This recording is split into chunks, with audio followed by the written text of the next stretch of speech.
Prijatelji, dobrodošli na kanal Napravi lako, evo kako. Ukoliko ste u potrazi za prirodnim načinom da ojačate imunitet, spriječite nastanak gripe i prehlade, smanjite holesterol ili snizite krvni pritisak, ovo je recept za vas. A kako bi prvi vidjeli svaki novi video, pretplatite se na kanal, to je potpuno besplatno, pa da počnemo. Za ovaj recept bit će nam potreban sušeni ili svježi ruzmarin i klinčić, malo vode, jedna šerpica i jedna čaša. U šerpicu stavite malo ruzmarina, otprilike nek to bude pola supene kašike. Lajkujte ovaj video i podijelite ga sa prijateljima.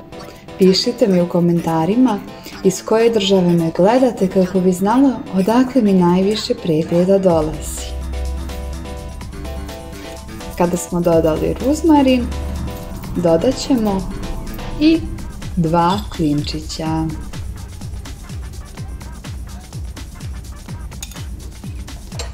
Sada u šerpu sipamo 2 čaše vode.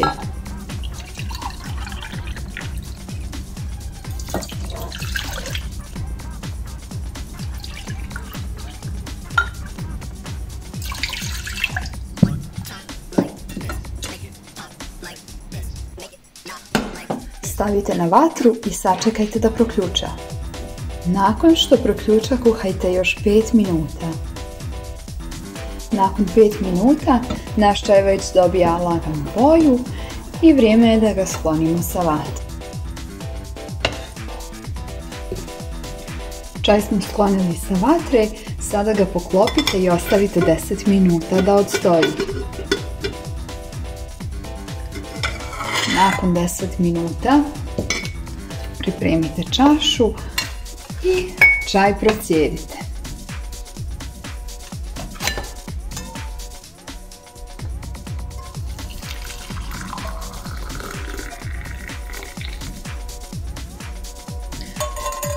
Možete dodati 1 kašiku meda, a ovaj čaj se pije 1 šolja pola sata prije spavanja 5 dana za redom.